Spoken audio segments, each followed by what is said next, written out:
महाराष्ट्र शासन महसूल व वन विभाग आणि जिल्हाधिकारी पुणे यांच्या वतीने 196 आंबेगाव शिरूर विधानसभा मतदारसंघांतर्गत मंचर येथील शिवगिरी मंगल कार्यालयात छत्रपती शिवाजी महाराज महाराजस्व अभियान समाधान शिबिर आयोजित करण्यात आले होते। शासन आपल्या दारी या संकल्पनेवर आधारित या शिबिराचा मुख्य उद्देश नागरिकांचा शासनाशी थेट संवाद घडवून आणणे हा होता। यावेळी नागरिकांना त्यांच्या समस्या थेट प्रशासनासमोर मांडता आल्या, ज्यामुळे वर्षानुवर्ष प्रलंबित असलेल्या प्रश्नांना गती मिळाली, तसेच विविध शासकीय योजनांची सविस्तर माहिती देण्यात आली। या महत्त्वाच्या कार्यक्रमाला राज्याचे माजी गृहमंत्री आणि विद्यमान आमदार दिलीपरावजी वळसे पाटील यांची प्रमुख उपस्थिती होती। त्यांच्या मार्गदर्शनाखाली नागरिकांच्या अडीअडचणी समजून घेत अधिकाऱ्यांना योग्य त्या सूचना देण्यात आल्या। या समाधान शिबिरात तहसील कार्यालय, पंचायत समिती, कृषी विभाग, आदिवासी प्रकल्प कार्यालय, पोलीस प्रशासन, महावितरण आणि सार्वजनिक बांधकाम विभाग असे सर्व प्रमुख शासकीय विभाग एकाच छताखाली उपस्थित होते। या सर्व विभागांचे अधिकारी आणि कर्मचारी यांनी नागरिकांचे प्रश्न सोडवण्यासाठी तत्परता दाखवली, ज्यामुळे या अभियानाला मोठा प्रतिसाद मिळाला। यशस्वी करण्यासाठी नागरिकांचा सहभाग देखील हा अत्यंत महत्त्वाचा आहे आणि नागरिकांनी योग्य माहिती घेतली पाहिजे, आवश्यक कागदपत्र वेळेत सादर केली पाहिजे आणि शासनाच्या योजनांचा लाभ प्रामाणिकपणाने घ्यायला पाहिजे। म्हणजे ज्याची ऐपत आहे त्यांनी उगाच आपण पात्र नसताना काहीतरी खोटी नाटी कागदपत्र सादर करून कुठल्याही योजनेचा लाभ घेण्याचा प्रयत्न त्या ठिकाणी करता कामा नये। अधिकारी आणि नागरिक यांच्यामध्ये एक जे नातं असतं ते नातं जर विश्वासाचं नातं तयार झालं तर मला असं वाटतं की विकासाची गती वाढायला त्याचा निश्चित प्रकारे उपयोग त्याच्यामध्ये होईल। आणि दुसऱ्या एका गोष्टीचा मला सर्व अधिकाऱ्यांना या ठिकाणी आठवण करून द्यायची, राज्य सरकारने एक सेवा हमी कायदा मंजूर केलेला आहे। काय आहे तो सेवा हमी कायदा? कोणाला तुमच्यापैकी कोणाला माहिती आहे? जरा माईकवर सांगा बरं, जोशी सांगा तुम्ही।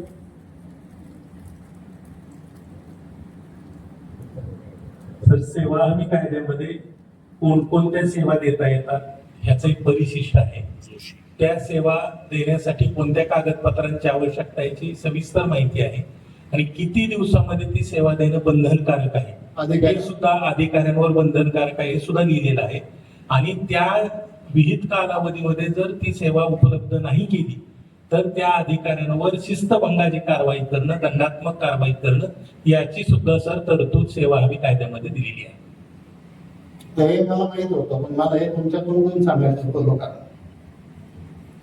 म्हणजे तुम्ही सरकारी कार्यालयात गेल्याच्या नंतर एखादा तुमचा प्रश्न जर असेल, एखादी अडचण असेल तर त्याचा अर्ज तुम्ही दिल्यापासून, त्याची सगळी कागदपत्र दिल्यापासून किती दिवसात निर्णय करणं तुम्ही निर्णय करणं अपेक्षित आहे?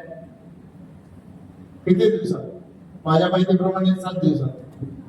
सर काही प्रकरणांमध्ये 7 दिवस, काही प्रकरणांमध्ये 15 दिवस ते डिफाईन केलेले आहे। कोणती सेवा किती दिवसात आम्ही निर्णय करणं हे निश्चित कालावधी केलेली आहे। एक काम करा, माझे शिबिर सुरू होण्यापूर्वी हा सर, सेवा हमी कायद्याचा एक नोट तयार करा, बऱ्याच 1500 प्रति काढा, वाटा जरा लोकांना हा सेवा हमी कायदा काय।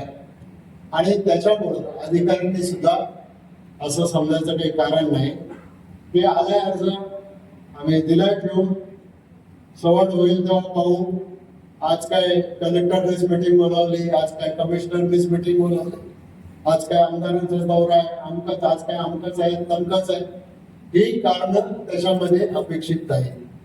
आणि म्हणून आपण सगळ्यांनी विविध कालावधीमध्ये या सरकारने ज्या द्यायच्या सेवा आहे, अजून पुढच्या ठेवा, अजून माणसं उभी आहेत, शेवटचा माणूस बसेपर्यंत पुढच्या वाढवा।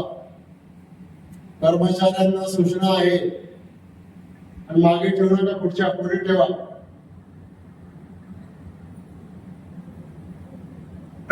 आता आपल्या आंबेगाव शिरूर मतदारसंघापुरतं जर बोलायचं म्हटलं तर आरोग्य, शिक्षण, रस्ते, पाणी, सिंचन, शेती आणि मूलभूत सुविधांच्या विकासासाठी सातत्याने आपल्याकडून प्रयत्न करण्यात आलेले आहे.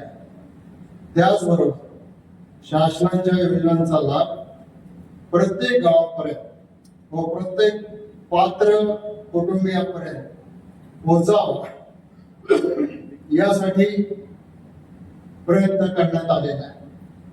आमची जी एक संस्था गेल्या काही वर्षापासून काम करते, अनुसया महिला उन्नती केंद्र, किती साली स्थापन झाली? 2008. तुझा आवाज जरा मोठा तरी येऊ दे. अनुसया हे आमच्या आईचं नाव आहे.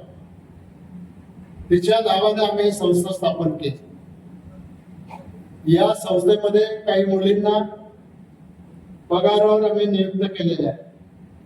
आणि त्या मुलींचं काम एवढंच की प्रत्येकाच्या घरी जायचं, त्याचा अर्ज भरून घ्यायचा आणि अर्ज भरून घेऊन तो सरकारी कार्यालयात घेऊन जायचा आणि त्यांचं जे काही अडचण, दाखला बिकला जो काही द्यायचा आहे तो त्यांना घरी नेऊन द्यायचा. आता याच्यासाठी सरकारमध्ये अनेक प्रकारची अनुदानं आहेत, पण मला हे स्पष्ट सांगितलं पाहिजे की 2008 सालापासून 1 रुपयाचं सुद्धा अनुदान आमच्या संस्थेने कोणाकडून, सरकारकडून, खाजगी व्यक्तीकडून, CSR मधून कुठूनही घेतलेलं नाही. हा सगळा खर्च आम्ही आमच्या कुटुंबाच्या मार्फत त्या ठिकाणी करत असतो.